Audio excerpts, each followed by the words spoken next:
हरिओम सतनाम। जय सिया राम। कार्तिक मास 2023 की आप सबको हार्दिक शुभकामनाएं। दिवाली के शुभ अवसर पर बहुत बहुत बधाई हो। दिवाली एक ऐसा त्यौहार है जिसका साल भर इंतज़ार होता है, लेकिन दिवाली से हम क्या सीखते हैं? दिवाली क्यों मनाई जाती है? दिवाली का अर्थ क्या है? क्या हमने कभी इसको जाना? या हम एक दिन दिवाली की पूजा करके उसके अगले दिन हम भूल जाते हैं कि दिवाली हमें क्या मैसेज देकर गई है। इस दीपावली के शुभ अवसर पर हमें क्या करना चाहिए और क्या नहीं करना चाहिए, क्या सावधान रहना चाहिए और क्या हमें इसमें अपने परिवार को साथ लेकर क्या उसको कुछ सीख देनी चाहिए या कि नहीं। जैसा कि दीपावली का त्यौहार सतयुग से चला आ रहा है, भगवान श्री रामचंद्र जी ने भी दीपावली के त्यौहार पर जब वो वापस आए थे तो दीपावली का त्यौहार मनाया गया। इससे पहले दीपावली सतयुग से चली आ रही है। विष्णु पुराण, शिव महापुराण में इसका बहुत ही सुंदर शब्दों में वर्णन किया गया है कि जब एक राक्षस था कि जिसने भगवान शिव की घोर तपस्या करके माता महालक्ष्मी को बंदी बना लिया था, तो तमाम देवता कांप उठे थे कि अब ऐसा क्या होगा इस संसार में। तब माता पार्वती जी ने भगवान शिव की आज्ञा अनुसार जाकर उस बंदी गृह से माता लक्ष्मी को मुक्त करवाया था और कहा था कि हे लक्ष्मी, आज तुम इस बंधन से मुक्त हुई हो तो आज से ये त्यौहार जो होगा दीपावली के नाम से प्रसिद्ध होगा। जब समुद्र मंथन किया गया, जब उसमें 14 रत्नों की उत्पत्ति हुई, तो उसमें एक रत्न जो था वो महालक्ष्मी भी थी। ये महालक्ष्मी की समुद्र देवता से जैसे ही उनकी उत्पत्ति हुई तो तमाम जितने भी देवता थे सबको आभूषणों की प्राप्ति हो गई, सबको यश की प्राप्ति हो गई।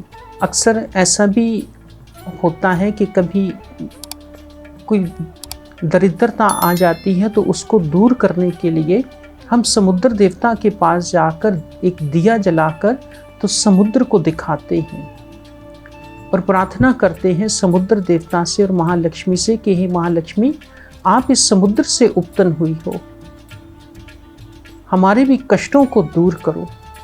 ऐसा श्रीमद् भागवतम पुराण में वर्णन किया गया है। जब माता लक्ष्मी की उत्पत्ति हुई तो वो भी दिन जो था, वो त्यौहार जो था, वो दीपावली का ही दिन था। जब माता महालक्ष्मी को बंदी गृह से माता पार्वती जी ने मुक्त करवाया तो उस दिन इस त्यौहार की रचना की गई कि आज से ही लक्ष्मी, तुम जो यहाँ से इस बंदी गृह से मुक्त हुई हो तो ये त्यौहार दीपावली के नाम से मनाया जाएगा और पूरे संसार में प्रसिद्ध होगा। उसी दिन माता महालक्ष्मी समुद्र मंथन में से उत्पन्न हुई और तमाम देवताओं को यश की प्राप्ति हुई और भगवान श्री हरि जी को वरमाला पहनाकर भगवान श्री हरि जी के साथ वैकुंठ में चली गई। हमें ये त्यौहार किस चीज़ की सीख देता है? इसका जो शुभ मुहूर्त है वो पाकिस्तान के समय 5:30 बजे से लेकर 8 बजे तक इसका शुभ मुहूर्त है। इसमें पूजा करनी आवश्यक है। जब आप अपने घर में माता महालक्ष्मी जी की पूजा करते हैं तो इस बात को ध्यान में रखें कि कभी भी धन आपके पास अगर नहीं है तो किसी से कर्ज लेकर धन मत लेकर माता की पूजा करो। इससे माता रुष्ट हो जाती है और वो व्यक्ति दिन ब दिन हर रोज़ कर्ज में डूबता चला जाता है। श्रीमद् भागवतम पुराण और शिव महापुराण में और विष्णु पुराण में इस बात के लिए मना किया गया है कि माता लक्ष्मी की पूजा करने के लिए अगर आपके पास कुछ भी नहीं है तो 2 हाथ जोड़कर माँ के आगे एक गिलास में, एक पात्र में जल लेकर आप रखकर आप माँ से आराधना कर सकते हो कि माँ, हमारे घर में कुछ भी नहीं है, आपकी कृपा होगी तो हम अवश्य आपके नाम की पूजा करवाएंगे।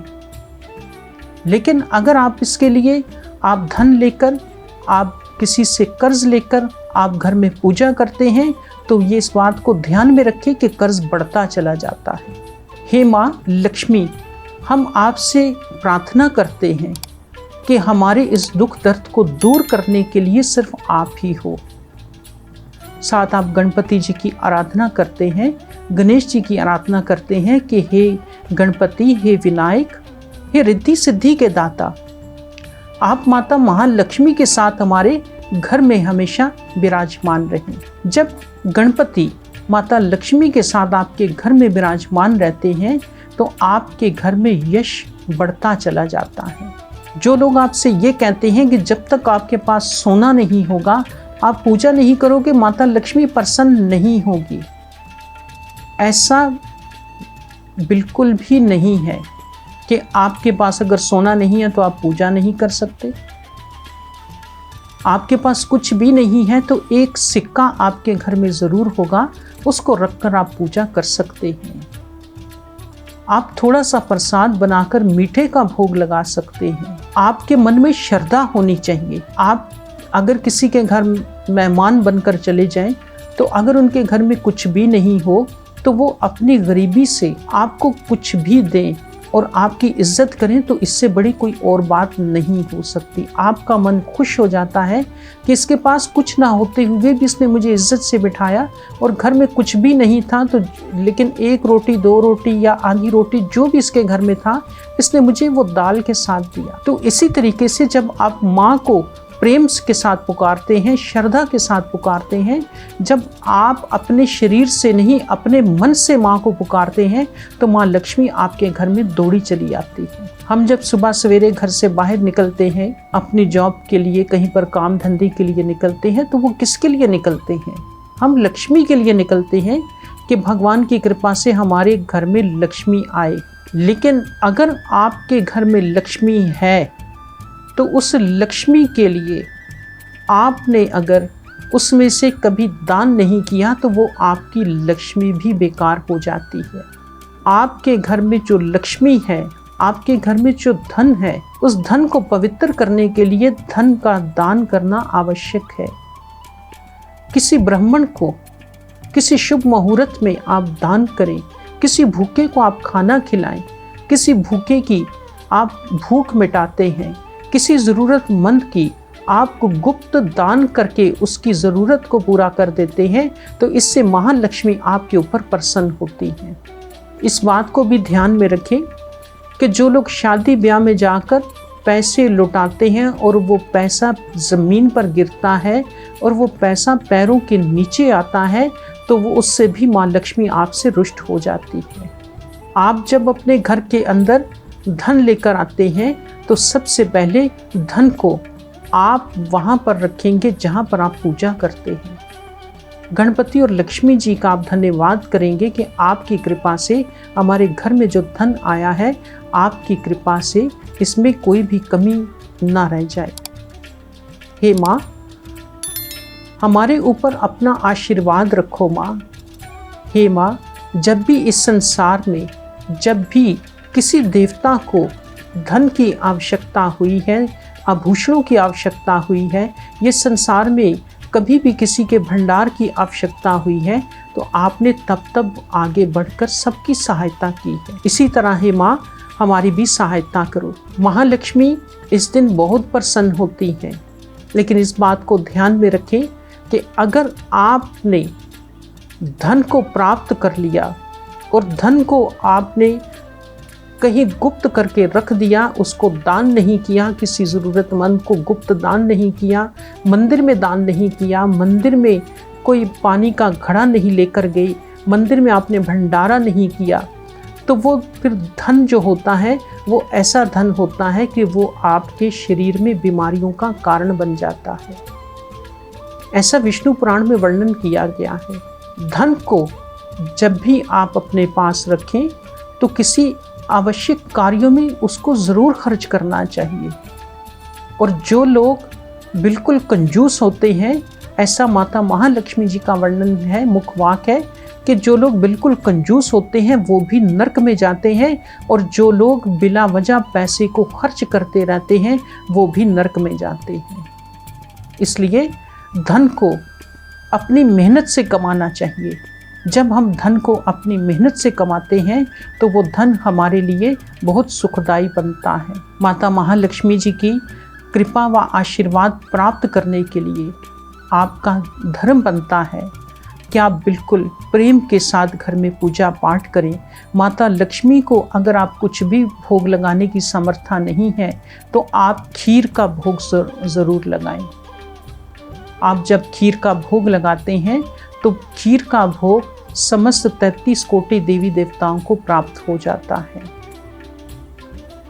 आप एक नारियल को लेकर उस नारियल को लेकर कलश के ऊपर उसकी स्थापना करते हैं। आम के पत्ते से, आम के पत्ते का क्या महत्व कहलाता है कि आम का पत्ता आपके घर से दुख तकलीफ को दूर करता है। हम आम का पत्ता क्यों लगाते हैं कि वो आपके घर से दुख तकलीफ को दूर करता है। जब भगवान महादेव जी ने कामदेव को भस्म किया था तो वो आम के दरख्त में छुपा हुआ था, तो साथ आम का दरख्त भी जलने लगा और बोले, उस आम के दरख्त ने बोला, हर हर महादेव, हर हर महादेव। तो भगवान ने कहा कि मांगो, क्या मांगते हो। तो उस दरख्त ने, आम के पेड़ ने कहा कि हे प्रभु, मेरे इन पत्तों से, इन शाखाओं से जिस घर में भी पूजा हो उसका दुख दर्द दूर होना चाहिए। भगवान से ये वरदान प्राप्त करने के बाद